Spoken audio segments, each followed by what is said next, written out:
Ya, sahabat Indonesia, kita jumpa lagi di Hot News kali ini. Sahabat Indonesia, kita berdua pakai hitam-hitam, tapi bukan seragam. Walaupun serupa. Maksudnya atau filosofinya agar ya agak sedikit lebih ganteng buat saya dan Mas Rudi jadi ganteng banget. Sahabat Indonesia, baru-baru ini Kapolri mengeluarkan kebijakan untuk mengganti seragam Satuan Pengaman atau Satpam yang tadinya putih biru atau biru-biru PDL-nya menjadi serupa atau identik dengan warna atau tampilan seragam polisi, coklat dan coklat tua. Filosofinya katanya ini menyerupai dengan warna tanah, bumi, kayu, dan alamilah tanpa menjelaskan apa sih sebetulnya fungsi dan alasan-alasan yang lebih mendasar. Nah, ini menarik karena satpam-satpam yang banyak sekali ini sekarang ini tampil seperti seorang polisi, walaupun bukan polisi. Nah, bagaimana implikasi sosial politiknya? Ini yang akan kita coba bahas, kita angkat supaya menjadi pembelajaran buat kita bersama. Bersama saya sudah ada seorang penulis sosial politik, Mas Rudi Kamri. Bagaimana Mas Rudi melihat tampilan satpam jadi serupa dengan polisi? Iya, ini menarik Mas Andri. Iya. Menarik banget.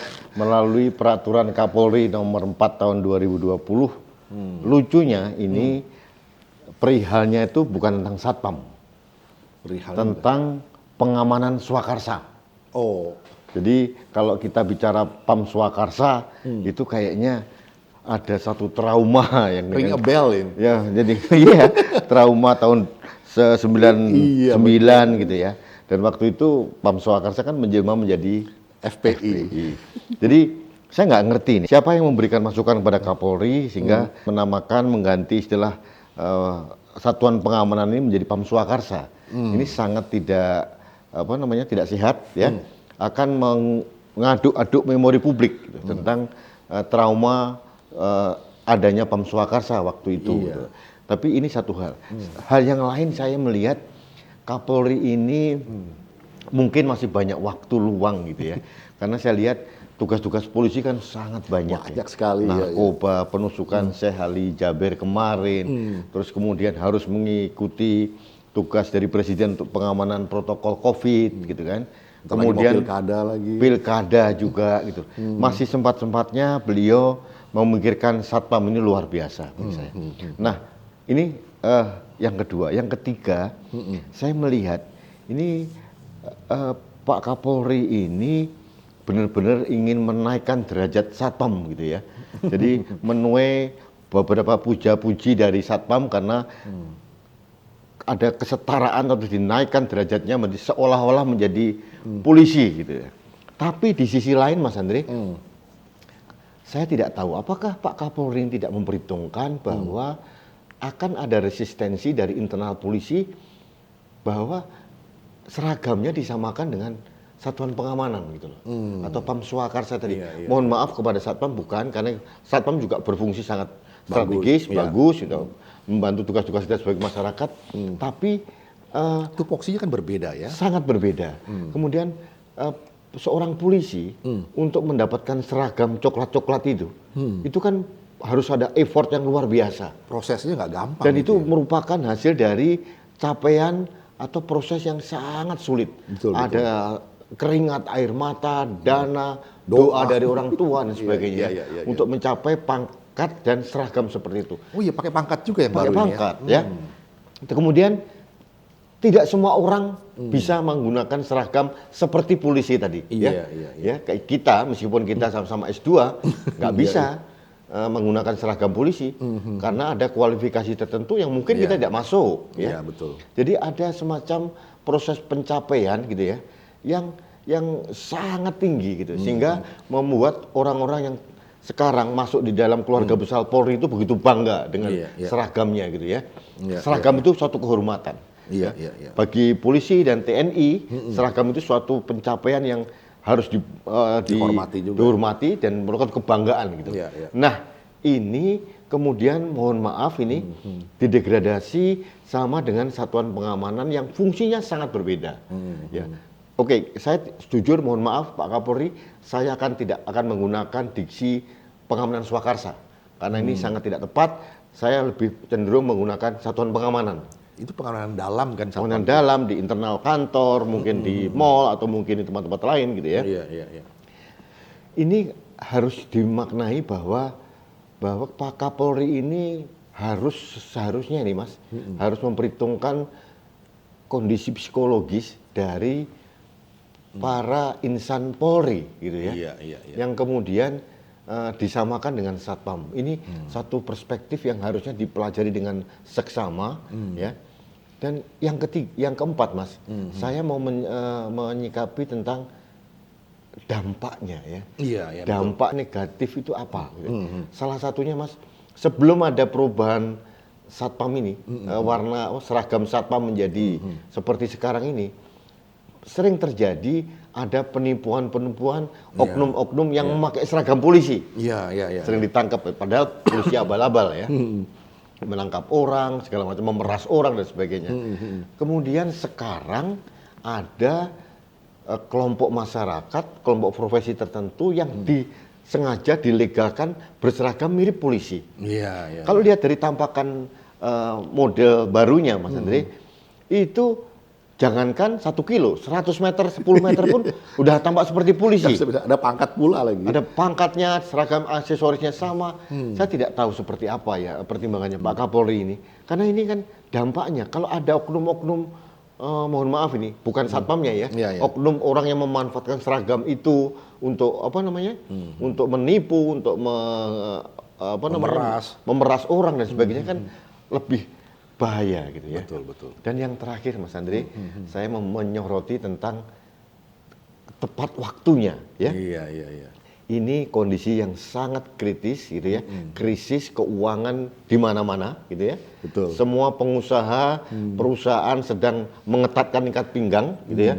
Bahkan bukan hanya itu, banyak PHK di mana-mana. Ini para pengusaha perkantoran, mall atau apapun dipaksa harus mengganti seragam satpam. Itu kan outsourcingnya mesti Luar biasa. modalin seragam lagi ya. Mas nanti kita hitung berapa jumlah satpam di Indonesia, berapa harga satu setel pakaian itu, dan satu satpam harus mempunyai 5 seragam. setel ya. Atau mungkin ada tingkatan tertentu saya tidak tahu. Kata minimal 2 atau 3 gitu. Iya. Berapa uang yang harus dikeluarkan oleh Iya. perusahaan kalau itu harus tanggung jawab perusahaan. Kalau dibebankan pada satpamnya berapa harganya? Dengan kondisi ekonomi kayak begini, ini sangat tidak tepat Mas Andri. Iya. Ini yang menjadi keprihatinan kita sehingga saya merasa mohon maaf ini kebijakan ini kok tidak tepat ya. Iya. Mungkin yang menguntungkan buat perusahaan tekstil kali ya. Nah, itu dia. Bisa bikin banyak Kalau order kita baru nih. bilang bahwa wah ini jangan-jangan di-endorse perusahaan tekstil nggak mungkin juga kan, itu terlalu kasar. Tapi menurut saya memang mohon maaf ini agak aneh gitu ya. Kalau ada perubahan seragam atau uniform dari satpam ini diganti menjadi hijau, diganti menjadi yang jauh dari warna polisi atau militer, saya masih bisa terima meskipun waktunya juga belum tepat gitu ya. Iya. Seragam yang sekarang aja sudah cukup kok menurut saya. Kenapa harus diganti identitasnya? Tadi ada filosofi tanah dan sebagainya, sangat tidak relevan dengan kondisi sekarang. Iya, kayaknya agak mengada-ada ya. Nah, gitu loh ya itu yang terjadi. Satu lagi Mas Rudi, di satu sisi kan kita pernah mendengar dan sering mendengar institusi resmi dari militer, TNI maupun polisi pernah mengatakan keprihatinannya Mas Rudi mengenai banyak sekali ormas, LSM, onderbau partai yang unit-unitnya itu menggunakan seragam yang identik atau serupa dengan seragam militer atau polisi begitu. Dan kita tahu eksesnya kadang-kadang mereka petantang-petentengan di pinggir jalan atau di mana-mana. Ya, akhirnya ini mencerminkan ya mohon maaf budaya kekerasan yang merasuk terus. Di mana kalau dia pakai seragam itu dia merasa superior dan bisa menekan orang lain dengan semena-mena begitu. Bagaimana tanggapan Mas Rudi mengenai ini? Kondisi sosial seperti ini kan sebenarnya harus dimaknai oleh para petinggi negeri ini dengan lebih bijak gitu Mas. Betul. Tidak menambah keruwetan gitu ya. Ini yang tadi Mas Andri bilang, satgas-satgas dari ormas, satgas dari partai menggunakan atribut-atribut yang serupa ya, mirip-mirip dengan militer. Kita pun sudah prihatin. Iya. Dari instansi militer, TNI pun juga sudah keberatan. Iya, Karena mereka ini kan orang-orang yang tidak terlatih gitu. Iya. Tidak terlatih, hanya petetang petenteng gitu ya. Mentalnya yang pentingnya belum terlatih. Belum terlatih sama sekali. Secara fisik juga mereka belum terlatih. Iya. Kesamaptaan mereka juga nggak terlatih gitu ya. Dan lagi yang penting Mas Andri, ini kondisi ini kan harusnya dimaknai harus dikurangi kan ekses itu, bukan malah ditambah dengan. Iya, sekarang malah kayak di endorse begitu. Begitu. Contohnya begini, Satpol PP saja. Kalau kita lihat di jalan-jalan itu, Satpol PP itu seragamnya sudah meskipun berbeda dengan, sudah kayak militer kan ya, lagunya udah kayak belagu bener gitu ya. Padahal itu institusi sipil kan. Ini bukan hanya di ormas Mas Andri, di institusi pemerintah resmi pun yang sipil juga banyak. Iya justru itu ya. Yang berlagak lagu seperti militer gitu loh. Harusnya mereka sadar bahwa militer pun keberatan gitu ya. Iya. Saya sangat menghargai bahwa ada kelompok-kelompok yang tidak memerlukan seragam seperti itu gitu loh. Dan satu lagi Mas Andri, ini keputusan dari Pak Kapolri ya tentang seragam serupa dengan polisi gitu. Padahal di sisi lain kemarin Komandan Korps Brimob itu baru mematenkan seragamnya Brimob. Brimob ya, iya betul. Jadi mungkin seragam Brimob berbeda dengan polisi biasa. Gitu Tapi harusnya kan ini kan, kalau menurut saya harusnya Polri yang lain juga mematenkan gitu loh. Sekarang pertanyaannya bagaimana mematenkan kalau ada yang mirip-mirip seperti ini? Kemiripan itu kan dihitung dari persentase Mas. Dari kacamata awam nggak bisa membedakan. Tidak bisa membedakan. Betul. Tidak bisa membedakan. Ini orang jadi bingung gitu loh. Akhirnya yang timbul adalah kecurigaan, ada apa ini? Mas Rudi tadi kan juga Mas Rudi bilang bahwa jumlah satpam itu kan juga cukup banyak sehingga ongkos menggantinya mahal. Selain ongkos mengganti seragam juga mahal, waktu tidak tepat. Jumlah banyak ini, banyak yang bisik-bisik sama saya ini bilang begini Mas Rudi. Itu jumlah orang banyak itu sama dengan voters. Apakah ini ada agenda lagi beternak suara atau apa ini secara politis? Ini dugaan seperti ini kan mungkin tidak diantisipasi oleh Pak Kapolri. Ya toh? Akhirnya kalau masyarakat curiga, jangan-jangan ada agenda tertentu untuk melanggengkan oknum-oknum polisi yang ingin menjadi pemimpin negara ini, beternak suara istilahnya gitu ya. Ini kan sangat tidak sehat Mas. Mungkin Kapolri tidak berniat seperti itu mungkin ya. Tapi bisa dicurigai seperti itu. Dan menurut saya tidak salah orang bercuriga seperti itu. Iya, sampai kan ada sindiran yang nggak enak didengar ya. NKRI itu bukan negara kesatuan Republik Indonesia lagi, tapi negara kepolisian Republik Indonesia. Ini yang perlu Mas. Perlu dicermati dengan serius ya. Kalau boleh jujur, Polri ini sudah mendapatkan banyak keistimewaan semenjak tahun 2001 pada waktu Presiden Abdurrahman Wahid gitu ya. Institusi Polri dilepaskan dari institusi militer gitu ya. Dari ABRI ya, dari TNI dikeluarkan menjadi sendiri. Dulu Kapolri sejajar dengan Kepala Staf gitu. Sekarang justru malah sejajar dengan Panglima TNI Kapolrinya. Dan lebih hebat lagi dibandingkan Panglima TNI. Panglima TNI tidak mempunyai hak untuk merencanakan anggaran di Kemenhan itu ya. Karena harus lewat Kemenhan. Tapi Polri langsung. Jadi terlalu banyak keistimewaan yang diberikan polisi gitu ya. Harusnya para pimpinan Polri harus hati-hati memberikan suatu policy-policy yang bisa dimaknai berbeda-beda, dicurigai berbeda-beda. Sebetulnya sindiran orang tentang NKRI, Negara Kepolisian Republik Indonesia, itu kan sangat menyakitkan. Iya. Ya? Itu sangat disayangkan karena sangat kita disayangkan. Sangat mengharapkan polisi itu bisa bertindak sebagai penegak hukum, penjaga keamanan. Dan Mas Andri tahu gitu ya? Sindiran NKRI Negara Kepolisian Republik Indonesia bukan dari orang sipil. Dari teman-teman dari TNI sendiri yang menyampaikan itu. Beberapa tokoh-tokoh TNI yang pensiunan, yang masih aktif mengatakan itu. Kenapa? Ternyata banyak instansi-instansi non kepolisian dijabat oleh Polri. Contoh KPK, ya, kemudian BNN, kemudian lagi BNPT, kemudian lagi Bulog, gitu ya, kemudian lagi Sekjen dari Intel, bukan Sekjen dari Kementerian KKP, itu polisi juga, BIN, polisi. Jadi sebetulnya ini hal yang biasa, karena mungkin yang bersangkutan juga punya kapabilitas, gitu. Tapi dengan adanya polisi seperti ini, orang akan semakin curiga gitu loh. Jadi makanya jangan-jangan ini kita kemarin baru ngomong tentang BIN gitu ya. BIN yang dibawa Pak Budi Gunawan dengan ada suatu kontroversi tentang pasukan intelijen khusus Raja Wali. Mas sampai sekarang masih dalam polemik kan, ada yang pro dan kontra gitu kan. Ini ditambah lagi, menurut saya seharusnya ini para petinggi negeri termasuk pimpinan Polri harus menahan diri. Tapi saya juga heran Mas, Polri itu kan tidak berdiri sendiri. Dia ada Kompolnas, Komisi Kepolisian gitu ya, harusnya memberikan masukan gitu. Terus kemudian yang kedua, dalam tugasnya Polri itu kan di bawah koordinasi dari Menko Polhukam. Harusnya juga ada masukan gitu ya. Dan juga di samping itu Kapolri langsung di bawah Presiden gitu ya. Dan lagi yang ketiga ada DPR gitu ya. Nah, kita instansi pengawas-pengawas polisi ini kita sangat berharap untuk bersikap gitu loh. Jangan sampai satu memunculkan istilah pengamanan swakarsa. Ini sangat sensitif ini Mas. Itu namanya udah bikin trauma. Sangat sensitif. Ditambah lagi gitu. Ditambah lagi dengan ada satpam merasa polisi kan ini susah juga. Karena dulu kan begini Mas. Begitu dimunculkan istilah PAM Swakarsa lah kalau kita pakai istilah itu ya. Berjalan tiba-tiba sampai sekarang udah dilepas kendali dari yang melahirkannya atau yang membidani itu.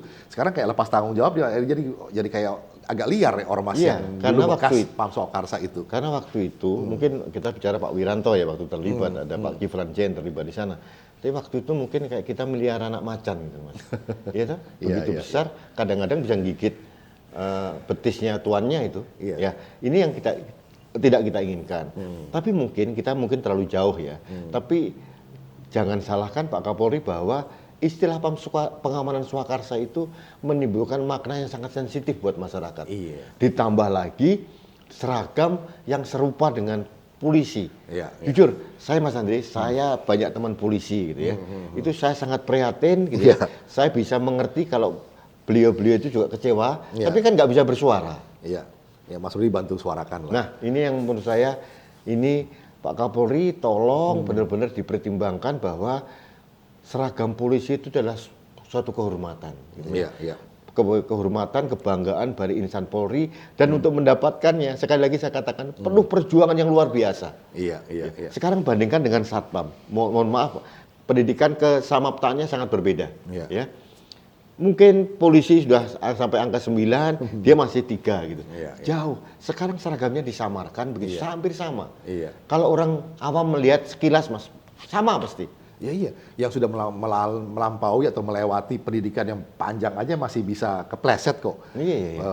Bikin onar kadang-kadang di masyarakat sipil. Nah, apalagi yang ini nggak pernah mendapatkan pendidikan yang cukup begitu ya. Ini yang penting ya. Apalagi ini sekarang ini kita selalu berkecimpung dalam masalah-masalah yang tidak perlu terjadi. Itu saya kadang heran juga kenapa harus menambah masalah saat kondisi seperti ini ya. Kan dari dulu sudah jelas, jati diri Satuan Pengamanan atau Satpam itu adalah sejatinya kan membantu tugas polisi gitu. Tidak harus diserupakan dengan polisi dong. Bukan penegak hukum ya. Bukan penegak hukum. Jadi dia hanya pengamanan internal. Jadi kenapa harus disamakan dengan seragam seperti itu? Saya hanya jujur Mas, sekali lagi yang paling utama adalah saya sangat empati terhadap resistensi dari teman-teman polisi. Karena seragam yang didapatkan dengan penuh perjuangan air mata, darah dan doa disamakan dengan seragam yang menurut saya suatu profesi yang belum pantas disejajarkan dengan polisi gitu ya. Mohon maaf, bukan saya menghina Satpam, tidak, itu profesi yang baik gitu ya. Tapi harus ada pembedaan, ini profesi-profesi yang berbeda. Yang jelas, profesi polisi, Satpam, tentara, itu harus sudah ada klaster-klasternya loh Mas. Jangan dicampur aduk seperti ini. Jadi akhirnya kita berpikir, dulu kita selalu mengatakan banyak ormas-ormas, satgas menyerupai militer. Nah, ini dilegalkan ini Mas. Sahabat Indonesia, memang agak membingungkan kita bisa pahami soal itu, bahwa seragam adalah semacam identitas juga begitu ya. Dan publik bisa membedakan, oh ini penegak hukum, yang ini Satpam yang membantu pengamanan di dalam teritori atau premis tertentu. Nah, sekarang kalau disamakan identitasnya seperti penegak hukum polisi ini ya, wajar saja kalau publik jadi bingung ya. Akhirnya publik juga, mohon maaf, nantinya kan, maaf ini mudah-mudahan tidak terjadi, melecehkan Satpam juga. Begitu merasa, bukan polisi. Jadi kayak, Satpam merasa polisi. Jadi ini hal-hal yang seharusnya tidak Tidak perlu terjadi ya. Nah, dan harusnya dihindari. Dan mohon maaf ini Mas, secara pribadi saya sebagai anggota masyarakat mengusulkan kepada Kapolri untuk meninjau ulang keputusannya yang terkait pada peraturan nomor 4 Kapolri ini. Ya, ini pertama masalah penamaannya pengamanan swakarsa, yang kedua masalah seragam yang disamakan. Menurut saya Kapolri ini tidak mempunyai sensitivitas terhadap hal-hal yang sangat peka di masyarakat. Bahwa masyarakat itu masih trauma dengan istilah PAM swakarsa itu ya. Sampai sekarang loh. Nah, kalau sekarang gini Mas Budi, terakhir ya. Tujuan dari kepolisian adalah mengangkat derajat atau menghormati atau menghargai satuan pengamanan Satpam yang quote-unquote PAM swakarsa lah namanya menurut mereka. Itu sebaiknya bukan dengan seragam. Jadi sebaiknya bagaimana cara untuk menghormati atau mengangkat harkat mereka? Gitu. Saya setuju. Menghormati Satpam atau yang dinamakan PAM swakarsa tadi tidak perlu harus dengan melecehkan seragam kepolisian sendiri. Itu yang pertama. Ini polisi harus tetap menjadi pamong masyarakat, penjaga Kamtimas dan sebagainya. Salah satu caranya adalah Satpam ini harus dididik di disiplin yang baik gitu loh. Atau mungkin begini, beberapa Satpam yang masih memenuhi syarat ada semacam ada misalnya kemudahan untuk masuk polisi misalkan. Itu bisa juga terjadi. Kemudian seragamnya tidak perlu sama. Seragam yang sekarang pun masih bagus gitu loh. Bukan masalah seragam. Kita ini sering terjebak dengan simbol-simbol dan seragam sih Mas. Itu ya. Jadi seragam senang sekali menyeragamkan gitu. Nah, ini pola orde baru, semua diseragamkan. Sampai pikiran pun harus diseragamkan ini. Ini kan bahaya ini. Jadi, banyak ibu-ibu arisan juga pakai seragam sekarang. Wah, ini kalau kita arisan seragam, pengajian harus pakai seragam. Mau ulang tahun ada bawahnya ada dress code. Ya. Jadi seperti inilah, ini euforia masyarakat kelas menengah yang mau beranjak naik, Mas. Untuk masyarakat intelektual yang di luar negeri nggak perlu lagi seperti itu. Karena yang mereka perlukan ya, yang mereka ingin tunjukkan adalah personal capability. Jadi personal kompetensinya ya. Jadi kapabilitas personal gitu loh, bukan kelompok kayak gitu ya. Jadi di luar negeri aja sekolah nggak pakai seragam, Mas. SD, SMP nggak perlu seragam. Gitu. Sahabat Indonesia, tidak ada salahnya seragam asal penempatan pemakaiannya pada tempatnya. Karena memang manusia sebagai makhluk individual sekaligus juga makhluk sosial. Dan sebagai makhluk sosial kadang-kadang manusia atau orang tuh perlu mengidentifikasi dirinya terhadap kelompok sosial tertentu. Nah, ini seharusnya kita kritisi, Mas. Mengidentifikasikan dalam satu kelompok tertentu tidak harus dalam bentuk simbol seragam atau bendera gitu ya. Benda dalam bentuk sikap, tindakan atau mungkin mindset yang sama gitu. Itu pada level yang lebih tinggi betul. Mas, terakhir saya menghimbau kembali kepada Kapolri untuk meninjau ulang keputusan yang termaktub dalam peraturan Kapolri nomor 4 tahun 2020 agar direnungkan kembali, dipikirkan kembali, karena ini menurut saya tidak tepat secara prinsipil ya, kemudian tidak tepat juga secara manfaat, yang ketiga ini tidak tepat waktu. Di tengah krisis orang suruh ganti seragam lagi, duit lagi tuh. Begitu Mas Andre ya. Sudah disuarakan mengenai seragam dan penyeragaman ini, mudah-mudahan suara bisa didengarkan dan dipertimbangkan kembali demi Indonesia yang lebih baik. Demikian, kita jumpa lagi di Hot News berikutnya. Indonesia maju.